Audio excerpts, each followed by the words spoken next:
बिस्मिल्लाहिर्रहमानिर्रहीम। अस्सलाम वालेकुम नाज़रीन, मैं हूं आपका मेज़बान वसी शाह और आप देख रहे हैं सियासी थिएटर। जी माहम रहमान साहिबा, क्या है नाज़रीन के लिए सेगमेंट में? सांप। क्या मतलब?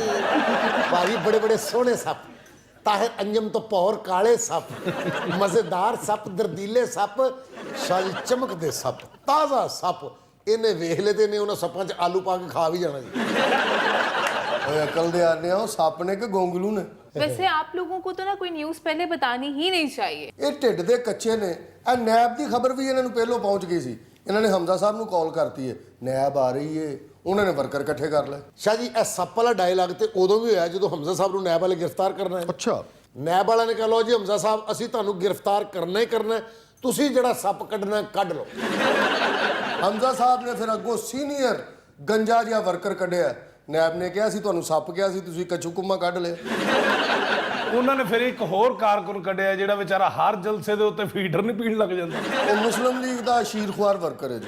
ਉਹਨੂੰ ਤੇ ਨੈਬ ਵਾਲੇ ਆਪ ਹੀ ਨਹੀਂ ਫੜਦੇ ਵੀ 2000 ਦਾ ਤੇ ਇਹਨੇ ਰੋਜ਼ ਦਾ ਦੁੱਧ ਪੀ ਜਾਣਾ।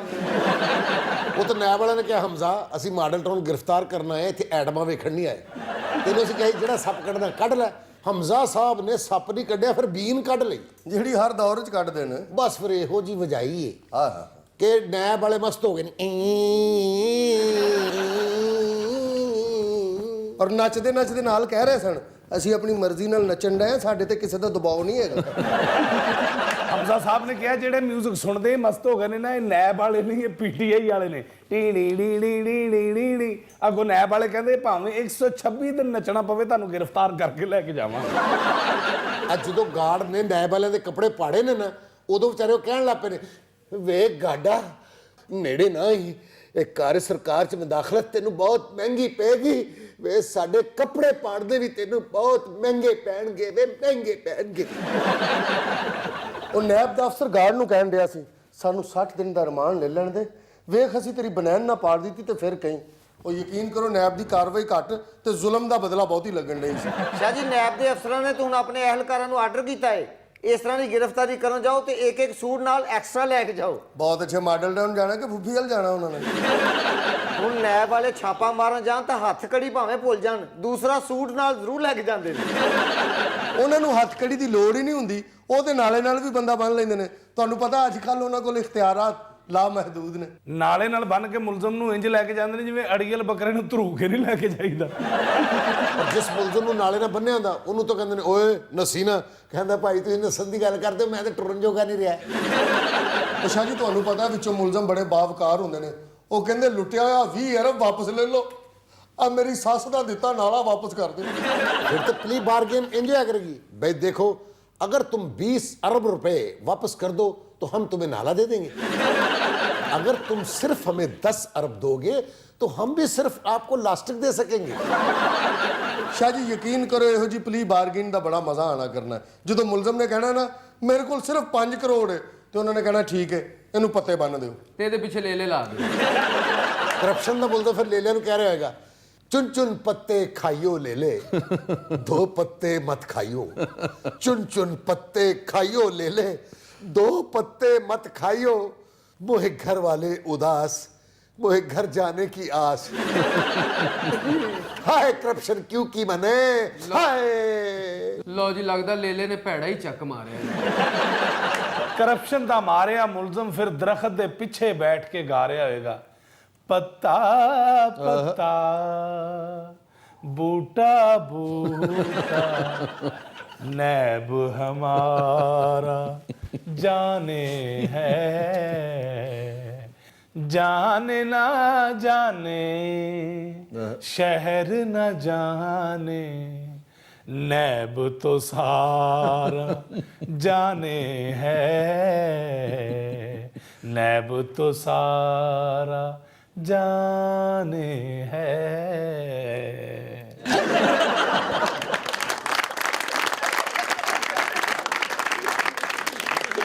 ਸ਼ਾਹ ਜੀ ਇਹ ਕਰਪਟ ਲੋਕਾਂ ਦੀ ਮੈਨੂੰ ਸਮਝ ਨਹੀਂ ਆਉਂਦੀ, ਇਹ ਗ੍ਰਿਫਤਾਰੀ ਤੋਂ ਬਾਅਦ ਕਲਾਸੀਕਲ ਕਿਉਂ ਹੋ ਜਾਂਦੇ ਨੇ?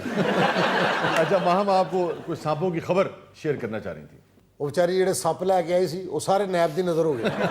ਕੋਈ ਗੱਲ ਨਹੀਂ, ਜਿਹੜੇ ਹੁਣ ਬਿੱਛੂ ਲੈ ਕੇ ਆਈ ਉਹ ਤੁਹਾਡੀ ਸ਼ਰਟ 'ਚ ਛੱਡ ਦੇਣਗੇ।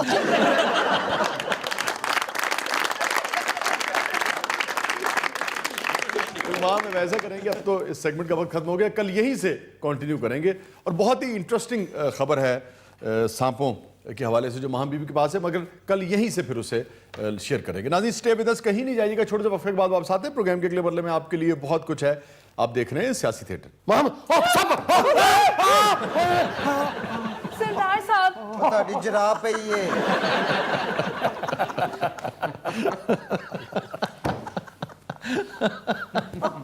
ਚਪੇੜ ਮਾਰ ਦਿੱਤੀ ਇਸ ਤਰ੍ਹਾਂ ਦੇ ਮੌਕੇ ਤੇ। हाँ ठा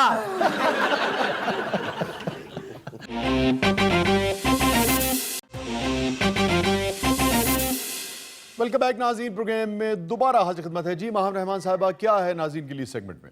शाहजी, बारी है हमारे बहुत ही इंटरेस्टिंग सेगमेंट छुपे रुस्तम की, जिसमें ऑडियंस को मौका दिया जाता है कि वो सियासी थिएटर में अपने फन का मुजाहरा करें। ਸ਼ਾਹ ਜੀ ਆਡੀਅנס ਨੇ ਕੀ ਫਨ ਦਾ ਮੁਜ਼ਾਹਰਾ ਕਰਨਾ, ਜੋ ਫਨ ਦਾ ਮੁਜ਼ਾਹਰਾ ਨੈਬ ਕਰਦੀ ਹੈ। क्या मतलब? ਕੰਧਾਂ ਦੇ ਉੱਤੇ ਖਾਰਦਾਰ ਤਾਰ ਲੱਗੀ ਵੀ ਹੁੰਦੀ ਹੈ ਤੇ ਟੱਪ ਕੇ ਅੰਦਰ ਚਲੇ ਜਾਂਦੀ ਹੈ। ਇਹ ਨੈਬ ਵਾਲਿਆਂ ਨੇ ਜੀ ਆਪਣੇ ਬਿਆਨ ਵਿੱਚ ਵੀ ਇੱਕ ਫਨ ਦਾ ਮੁਜ਼ਾਹਰਾ ਕੀਤਾ ਜੀ। क्या मतलब? ਕਮੀਜ਼ ਪੜਵਾਈ ਤਾਰਾਂ ਤੇ, ਕਮੀਜ਼ ਪੜਵਾਈ ਤਾਰਾਂ ਤੇ, ਇਲਜ਼ਾਮ ਲਾਤਾ ਯਾਰਾਂ ਤੇ। ਪਰ ਜੈਸਾ ਫਨ ਦਾ ਮੁਜ਼ਾਹਰਾ ਕੀਤਾ ਹਮਜ਼ਾ ਸ਼ਹਬਾਜ਼ ਸਾਹਿਬ ਨੇ, ਤਕਰੀਰ ਕਰਨ ਤੋਂ ਪਹਿਲੇ ਉਹਨਾਂ ਨੇ ਗਾਣਾ ਸੁਣਾਇਆ, ਦਿਲ ਮੇ ਮੇਰੇ ਹੈ ਦਰਦ ਡਿਸਕੋ। ਸ਼ਾਹ ਜੀ ਜਦੋਂ ਇਹਨਾਂ ਦੇ ਵਾਰੰਟ ਜਾਰੀ ਹੋ ਜਾਂਦੇ ਨੇ, ਦਰਦੇ ਡਿਸਕੋ ਕਿਉਂ ਸ਼ੁਰੂ ਹੋ ਜਾਂਦਾ? ਮੈਂ ਕਹਿੰਦਾ ਐਸੇ ਫਨਕਾਰ ਸਾਬਤ ਹੋਏ ਨੇ ਹਮਜ਼ਾ ਸ਼ਹਬਾਜ਼ ਸਾਹਿਬ, ਤਾਹਿਰ ਸਾਹਿਬ, ਵਾਹ ਵਾਹ। ਐਸਾ ਪਾਕਿਸਤਾਨ 'ਚ ਕੋਈ ਫਨਕਾਰ ਹੀ ਨਹੀਂ ਹੋਣਾ। ਮੈਂ ਕਹਿੰਦਾ 500 ਵਰਕਰ ਬੂਹੇ ਦੇ ਬਾਹਰ ਖਲੋਤਾ ਹੈ, ਨੈਬ ਦੀਆਂ ਗਾਰਦਾਂ ਬਾਹਰ ਖਲੋਤੀਆਂ ਨੇ ਫੜਨ ਵਾਸਤੇ, ਤੇ ਹਮਜ਼ਾ ਸਾਹਿਬ ਲੱਭੇ ਹੀ ਨਹੀਂ। ਰਜ਼ਾਈ ਚੋਂ ਹੀ ਨਹੀਂ ਨਿਕਲੇ। ਸ਼ਾਹ ਜੀ ਅਸੀਂ ਤਾਂ ਕਰਨੇ ਨਾ ਸੈਗਮੈਂਟ ਛੁਪੇ ਰੁਸਤਮ, ਹਮਜ਼ਾ ਸਾਹਿਬ ਨੇ ਕੀਤਾ ਲੁਕੇ ਰੁਸਤਮ। ਪੂਰੀ ਕਾਰਵਾਈ ਦੇ ਦੌਰਾਨ ਲੌਂਗ ਕੋਟ ਵਿੱਚ ਲੁਕੇ ਰਹੇ ਨੇ। वो तो कह रहे हैं अगर मेरे मुखालफिन समझ रहे हैं कि मैं नैब वालों को देखकर चुप गया था तो यह गलत है। मैं तो नैब वालों के साथ छुपन छिपाई खेल रहा था। ਸਰਦਾਰ ਸਾਹਿਬ ਤੁਹਾਡੇ ਵਰਗੇ ਐਮਪੀ ਵੀ ਉੱਥੇ ਬੜੇ ਨਜ਼ਰ ਆਏ ਨੇ। ਆ ਮੇਰੇ ਤੋਂ ਗੱਡੀ ਨਗਾਓ, ਨਗਾਓ ਮੇਰੇ ਤੋਂ ਗੱਡੀ, ਇੱਕੋ ਹੀ ਟਾਇਰ ਨਗਾਉਣਾ, ਦੂਜਾ ਨਾ ਨਗਾਉਣਾ, ਮੇਰਾ ਸਾਹ ਘੁੱਟਿਆ ਜਾਏਗਾ।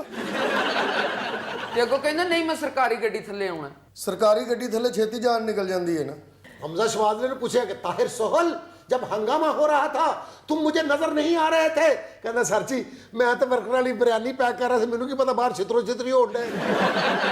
ਉਹ ਹਮਜ਼ਾ ਸਾਹਿਬ ਕਹਿੰਦੇ ਉਹ ਮਰੇ ਨੈਬ ਦੀ ਕਾਰਵਾਈ ਹੋਣ ਦੀ ਸੀ ਕਿ ਤੇਰੇ ਪਿਓ ਦਾ ਵਲੀਮਾ ਹੋਣ ਡਿਆ ਸੀ। जी ਮੇਰਾ ਨਾਮ ਹਾਦੀਆ ਹੈ। ਸ਼ਾਹ ਜੀ ਬੇਕਰੀ ਦੀ ਭੱਠੀ ਚੋਂ ਟਰੇ ਨਿਕਲੇ ਨਾ ਇੰਜ ਕਰਕੇ, ਤੇ ਪਹਿਲਾ ਬਿਸਕਿਟ ਹੀ ਇੰਜ ਦਾ ਨਿਕਲਦਾ। ਓਏ ਯਾਰ ਉੱਪਰ ਚੈਰੀ ਵੀ ਲੱਗੀ ਹੈ। ਚੈਰੀ ਨਜ਼ਰ ਹੀ ਨਹੀਂ ਆਉਂਦੀ, ਪੂਰਾ ਬਿਸਕਿਟ ਤੇ ਚੂਹੇ ਦੇ ਮੂੰਹ 'ਚ ਹੁੰਦਾ। ਅਜੇ ਵੀ ਬਿਸਕਿਟ ਖਾਂਦਾ, ਹੁਣ ਤੇ ਟਾਈ ਲਾਣ ਲੱਗ ਪਿਆ।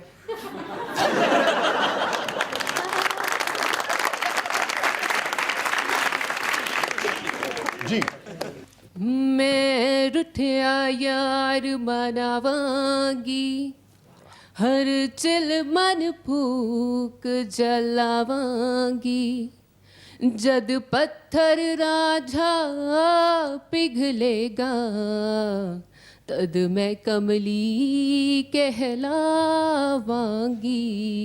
ਮੱਲੇ ਦੇ ਚੌਕੀਦਾਰ ਵਰਗੀ ਆਵਾਜ਼ ਹੈ ਤੁਹਾਡੀ। जी ये इनको दे दें, कायरा साहब के साथ जो दोस्त हैं। ਮੇਰਾ ਨਾਮ ਨਦੀਮ ਤਾਰਿਕ ਹੈ। ਇਹੋ ਜਿਹੇ ਬੰਦੇ ਆਪਣੀ ਫੈਮਿਲੀ ਨੂੰ ਕੋਚ 'ਚ ਬਿਠਾ ਕੇ ਆਪ ਪੈਦਲ ਜਾਣ ਡਏ ਹੁੰਦੇ ਨੇ। ਕੱਦੂ ਨਹੀਂ ਖਵਾਉਂਦੇ ਰਸਤੇ 'ਚ। नहीं इश्क हमसे नहीं ना सही, ਬਣਦਾ ਹੀ ਨਹੀਂ। हमें इश्क तुमसे है, हम क्या करें, ਇੱਕ ਮਿੰਟ 'ਚ ਮੁਹੰਮਦ ਅਜ਼ੀਜ਼ ਬਣ ਗਿਆ। है मर मर के जीने की आदत हमें, वाह जी वाह। तुम्हारी बला से जिए या मरे, वफा। ਆਖਰੀ ਗੱਲ ਠੀਕ ਹੁਣ ਹੈ। ਕਿਸੇ ਤਾਕਤ ਨਹੀਂ ਚੁੱਪ ਕਰਾਣਾ ਇਹਨਾਂ ਨੂੰ। ਕਾਇਰਾ ਸਾਹਿਬ ਦੇ ਇਲੈਕਸ਼ਨ ਤੇ ਸਭ ਤੋਂ ਬਹੁਤੀਆਂ ਡਾਂਗਾਂ ਇਹਨੂੰ ਵੱਜੀਆਂ ਸਰ। उनके लिए तो सर गोली भी खा लेंगे। नहीं नहीं, अल्लाह आपको सलामत रखे। हाँ अल्लाह तुहानू जिंदगी देवे, नींद वाली गोली खा लेना। ਉਹ ਵੀ ਕੋਈ ਫਾਇਦਾ ਨਹੀਂ, ਇਹ ਨਾ ਹੋਵੇ ਬਾਅਦ 'ਚ ਕਾਇਰਾ ਸਾਹਿਬ ਦਾ ਜਲਸਾ ਮਿਸ ਹੋਇਆ ਹੋਵੇ। ਇਹੋ ਜਿਹੇ ਬੰਦੇ ਸੌਂ ਕੇ ਆਮਰੀਅਤ ਦੇ ਦੌਰੇ 'ਚ ਉੱਠਦੇ ਨੇ। दुआ जो अगो न किसी और दी सिंगर तो का शुरू कर दो। बद्दुआ भी न दी। जी ये बच्ची को दे दें। ਇਸ ਤਰ੍ਹਾਂ ਦੀ ਬੱਚੀ ਦੀ ਮਾਂ ਕਹਿ ਰਹੀ ਹੁੰਦੀ, ਇਹ ਮੇਰੀ ਧੀ ਬਹੁਤ ਤੇਜ਼ ਹੈ, ਕਿਰਲੀ ਤੋਂ ਪਹਿਲੇ ਛਾਤੇ ਪਹੁੰਚ ਜਾਂਦੀ।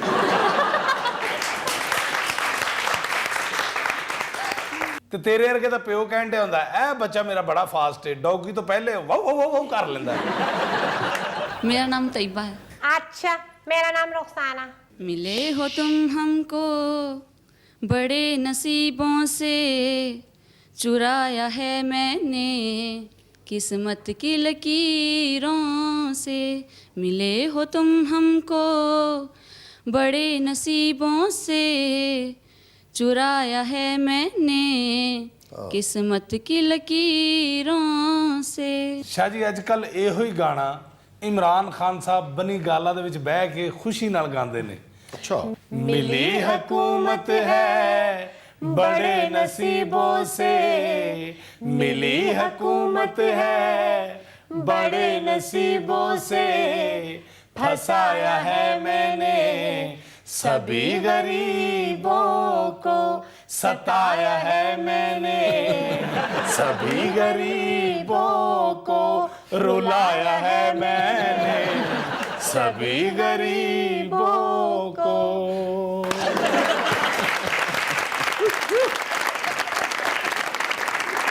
जी हाँ जी, ऊपर से कौन नौजवान थे? मेरा नाम बिलाल है। ਇਹੋ ਜਿਹੇ ਬੱਚੇ ਦੇ ਮਾਪਿਓ ਕਹਿੰਦੇ ਨੇ ਰੋਜ਼ ਦਹੀਂ ਖਾਂਦਾ ਮੁੰਡਾ ਫਿਰ ਵੀ ਸੁੱਕਦਾ ਹੀ ਜਾਂਦਾ।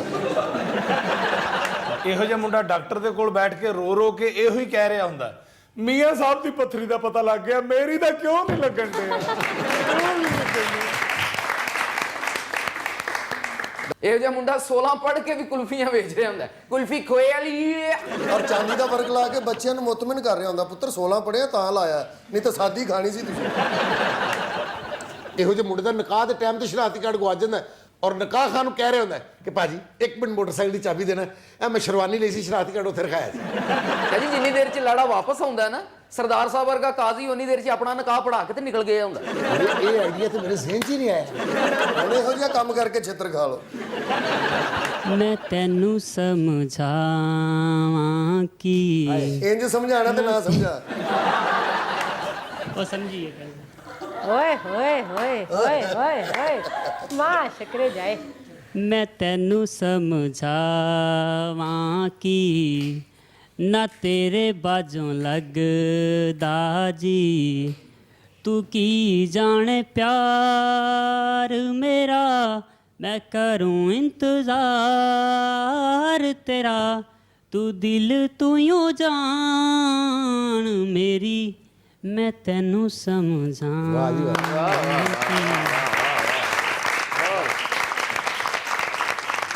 मैं तेनू समझावां कि नहीं गाना तेरे वस दा जी, जो सुर तू लाया ए दस किथों आया है, तू सिर नू दुखा दिताई, मैं तेनू समझावां।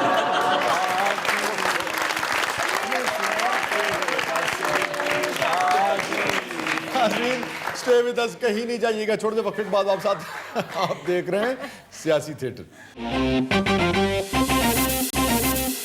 वेलकम बैक नाज़रीन, प्रोग्राम में दोबारा हाजिर खिदमत है। नाज़रीन ग्रामी, सियासी थिएटर के देखने वालों के लिए एक स्पेशल ट्रीट आज हम लेकर आए हैं। आज एक ऐसी शख्सियत हमारे साथ मौजूद हैं जो पाकिस्तान में मौसीकी का फ़ख्र हैं, जो आला और उम्दा मौसीकी सुनने वाले हैं, वो इनके नाम से आशना हैं। बहुत ही बड़ा कद है, आप प्राइड ऑफ परफॉर्मेंस हैं, आप सितारा इम्तियाज़ हैं, और आप वो शख्सियत हैं कि ये सारे तमगे, ये सारे एजाज़ात फ़ख्र करते हैं कि उस्ताद फ़तेह अली ख़ान साहब ने इन्हें अपने सीने पर सजाया। उस्ताद फ़तेह अली ख़ान साहब। उस्ताद फ़तेह अली ख़ान साहब को ट्रेड में सब उस्ताद फ़तेह अली ख़ान हैदराबादी के नाम से यानी कि पुकारते हैं, मगर जब भी उस्ताद साहब मुझे मिलते हैं कहते हैं कि भाई मैं पूरे पाकिस्तान का हूँ, तो मुझे हैदराबादी अलग से ना कहा करें। और उस्ताद साहब तशरीफ़ लाए हैं, हमारे दोस्त, हमारे महबूब, हमारे मेहरबान मौला बख्श चांडियो साहब के शहर हैदराबाद सिंध से। Welcome to the show. ये कतील शिफाई साहब की गज़ल थी? ये कतील शिफाई साहब की गज़ल है और इसकी कंपोजिशन उस्ताद उम्मीद अली ख़ान जो बड़े सगीर के बहुत बड़े गायक थे उनकी है। ठीक है, तो हम उनकी औलाद हैं, तो उसी डगर पर चलना चाहते हैं। वाह, अच्छा, मैं आपसे इस साज के बारे में भी पूछूंगा।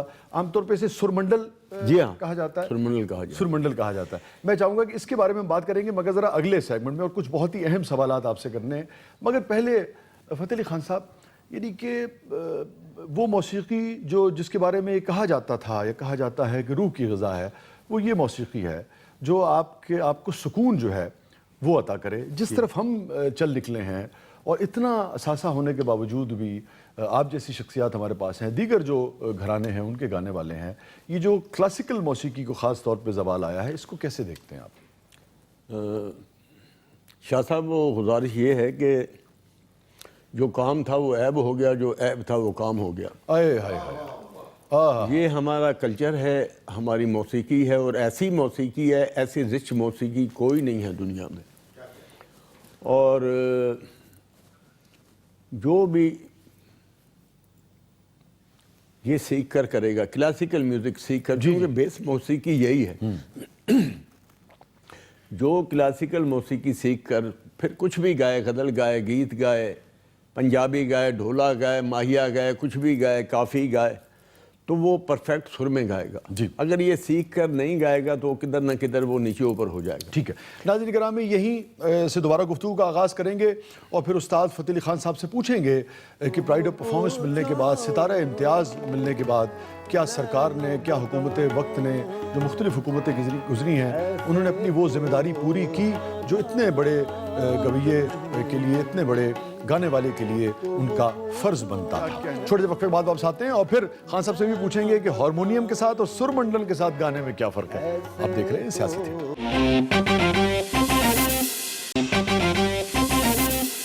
ویلکم بیک ناظرین, پروگرام میں دوبارہ حاضر خدمت ہے. ہماری خوش قسمتی ہے کہ پرائیڈ آف پرفارمنس ستارہ امتیاز استاد فتح علی خان صاحب آج ہمارے ساتھ موجود ہیں.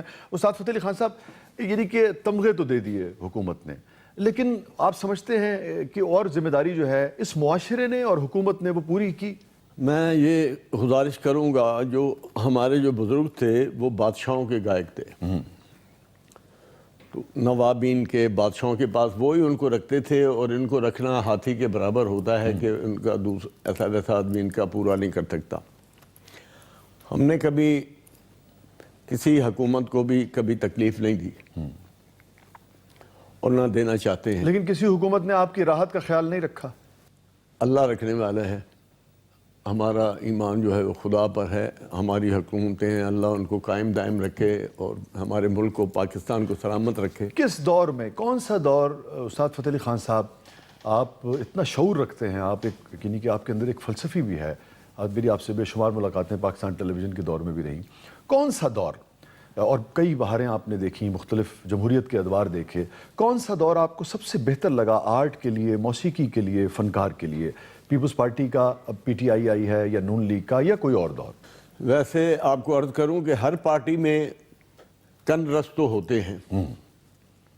ہم کو وہی آدمی اچھا لگتا ہے جو ہمارے کام کا قدردان ہو اور ہماری وہ توقیر کرے, عزت کرے. کس پارٹی میں آپ کو لگا کہ آپ کے قدردان یا اس فن کے قدردان زیادہ ہے؟ کس دور میں؟ میں چھوٹا تھا تو میں نے صدر ایوب خان کو بھی دیکھا. میں تایا کے ساتھ جاتا تھا. اس دور میں پروگرام بہت ہوتے تھے. ریڈ کلاس والوں کو حکم ہوتا تھا کہ آپ یہ کچھ لوگوں کو کوئی سر لے کا کوئی حساب کتاب ان کو سنوائیں, اور یہ شوق تھا. اس کے زمانے میں پھر ان کے بعد پھر بھٹو صاحب کے وقت میں, پھر اس کے بعد پھر دوسرا جو دور آیا اس کے وقت میں کچھ مزہ نہیں ہوا. ٹھیک ہے, تو ایوب صاحب کا دور اور پھر بھٹو صاحب کا دور. بھٹو صاحب کا دور, جنرل پرویز مشرف کا بھی دور. اچھا ہاں, ٹھیک بات. وہ تو واضح طور پہ فنکاروں کے لیے بہت ہی آرٹ لور تھے, اور لاکھوں پہ اعتراضات کیے جا سکتے ہیں, مگر آرٹ لور تھے. آرٹ لور تھے. ابھی بھی نئی نئی حکومت آئی ہے, اللہ ان کو بھی کوئی دے گا ہماری طرف بھی کہ فنکاروں. آپ حیدرآباد کی پہچان ہیں, اور زرداری صاحب کہتے ہیں کہ ان کا فخر ہے سندھی ٹوپی اور اجرک. زرداری صاحب نے کبھی آپ کو بلا کے نہیں سنا؟ میں یا آپ کو سننے کے لیے بھٹو صاحب کے سامنے میں گایا ہوں. وہاں پر میر پور خاص میں پیر آفتاب جیلانی صاحب کی شادی میں, تو ادھر نزاکت سلامت خان صاحب بھی تھے, استاد منظور علی خان بھی تھے. تو سب سے پہلے میں چھوٹا تھا, میں گایا جب, تو میں نے کہا بھٹو صاحب کو ایسا گانا سناؤں جو تیز ہو اور جلدی ختم ہو. اچھا, 15 منٹ میں نے گایا, لیکن میں نے دھواں دھار گایا. ٹھمری تھی, اڑانے کا خیال تھا, کیونکہ شادی کا ماحول تھا تو خوشی کا راگ ہونا چاہیے. کھلا کھلا وہ میں نے گایا تو انہوں نے 3 مرتبہ کلیپس کی, اور جب میں نے گانا چھوڑا تو اٹھ کے تشریف لے گئے. کہنے لگے کہ بس اتنا ہی مجھے. شاہ صاحب میری ایک خواہش ہے اور آپ سے دعا ہے, آپ سید ہیں, ہم سیدوں کو بہت ماننے والے ہیں, کہ میرا بیٹا ہے عزت علی خان اس کا نام ہے, 9 سال کا ہے, پڑھنے میں بھی بہت ہوشیار ہے, اور وہ اس عمر سے ہی وہ کلاسیکل گانا گاتا ہے. 9 سال کا ہے؟ 9 سال کا ہے, اور میں نے اس کو بڑی جگہوں پر گوایا ہے, تو وہ بڑا دلیری سے اور بہت سر میں گاتا ہے. تو ہم انتظار کر رہے ہیں عزت علی خان صاحب کا پھر اب انشاءاللہ اسی جگہ پہ جہاں بہت. استاد فضل علی خان صاحب تھوڑا سا اس ساز کا تعارف کرائیے, اب تو یہ دیکھنا بھی نصیب نہیں ہوتا ہے. اس ساز کو سرمنڈل کہتے ہیں جی, عربی اس کو قانون کہتے ہیں, اور انگریز اس کو ہارپ کہتے ہیں. یہ ہے کوئی صدیوں پرانا ساز ہے, ہزاروں سال پرانا ہے. یہ آیا ویسے عرب سے ہے یا عرب سے ہی آیا ہے, یہاں پر جو کچھ بھی آیا ہے. جی درست. تو وہ اس میں شاہ صاحب یہ ہے کہ یہ تار کا ساز ہے. تار کے ساز میں اور ہارمونیم کے ساتھ گانا بڑا فرق ہے. جی, ہارمونیم جو ہے وہ بے سروں کو چھپاتا ہے اور ان کو سپورٹ دیتا ہے. یہ جو ہے آدمی کو کھلا کر دیتا ہے کہ اس میں کیا ہے. بہت ہی باریک. جی ہاں, تار کے ساتھ سر میں گانا بڑا مشکل ہوتا ہے. درست ہے. جی ہاں درست ہے. تو یہ پاکستان میں استاد بڑے غلام علی خان کی ایجاد ہے, انہوں نے شروع کیا, اور اس سے گانے میں آدمی کا روح لگ جاتا ہے, دل کرتا ہے کہ میں کہوں. اور اس میں بڑی ایک لہریں ہیں, سروں کی لہریں, سرمنڈل انہوں نے نام یہ بھی اچھا دیا. تو مجھے یہ بڑا نام کس کا دیا ہوا ہے؟ جی, یہ نام کس کا دیا ہوا ہے؟ سرمنڈل بڑے غلام علی خان صاحب کا دیا ہوا ہے. اچھا, جس کی ہو نا بات اسی کی کرنی چاہیے, اپنے اوپر نہیں لے جانا چاہیے کہ فلاں بھی میں نے کیا, فلاں جو کسی نے بھی جو اچھا کام کیا وہ بڑا قابل تعریف. یہ آپ کا بھی بڑا پن. ہاں صاحب, ایک سوال اگر میں آپ سے کروں, جتنے بڑے گھرانے بستے ہیں اس خطے میں, خاص طور پہ جو پاکستان کہلاتا ہے, آپ کیا سمجھتے ہیں سب سے بڑا گویوں کا گھرانہ کون سا ہے؟ سر وہ جو ہے نا, آپ کو میں کیا عرض کروں, آج کل ٹی وی پر بھی اور دوسرے میڈیاؤں پر بھی غلط بیانی ہوتی ہے.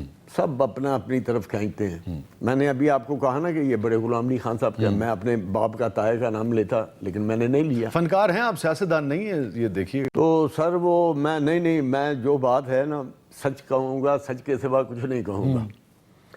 تو یہاں پر پنجاب میں دھرپد گائی جاتی تھی. جی, تو خیال جو ہے وہ ہمارے بزرگ لے کر آئے تھے پنجاب میں, انہوں نے یہاں سب کو سکھایا ہے. اس میں بڑے غلام علی خان صاحب کے باپ اور تایا چچا یہ بھی ان کے شاگرد تھے. یہ غلام حسین شگن صاحب کے پردادا بھی ان کے شاگرد, استاد غلام حسین شگن صاحب. جی ہاں, بڑے غلام علی خان صاحب کے تایا اور وہ تو شگن صاحب تو ان سے چھوٹے ہیں, اور بھی چھوٹے غلام علی خان کے ماموں وہ بھی شاگرد تھے, اور تلونڈی والے بھی کوئی ایک تھے وہ بھی شاگرد تھے. سندھ میں بھی انہوں نے دیا, پنجاب میں بھی دیا, افغانستان میں بھی دیا, ہندوستان میں بھی دیا. تو گوالیار گھرانہ سب سے سینئر گھرانہ ہے. ٹھیک ہے, خیال کی گائک. ٹھیک ہے, آخر میں کوئی کچھ ٹھمری اگر چھیڑ دیجئے.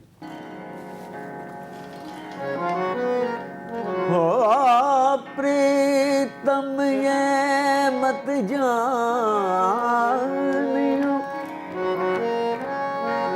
تورے بچھڑت موہ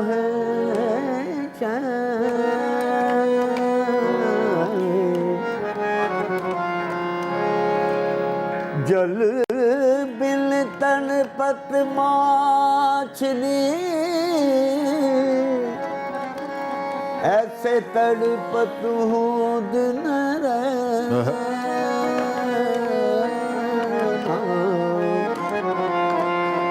کیسے گزاروں سمجھ رہنا, کیسے گزاروں سمجھ رہنا, تجھ بن سیاں موہے نیند نہ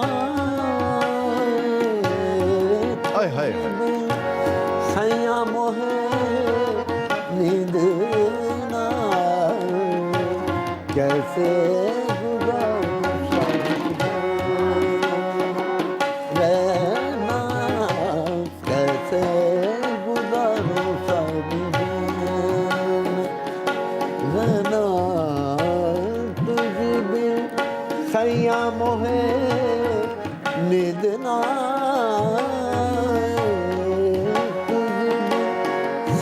मोहे नींद ना आए, कैसे गुजारूं रहना, कैसे गुजारूं ओ रहना,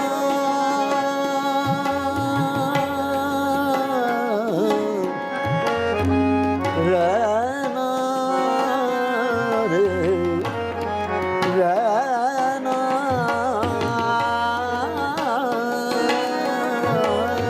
कैसे गुजारूं रहना, कैसे गुजारूं सारी रहना, तुझ बिन सैया मोहे नींद ना आए, तुझ बिन सैया मोहे नींद ना आए, कैसे गुजारूं सारी रहना, कैसे गुजारूं सारी गुजारूं सैया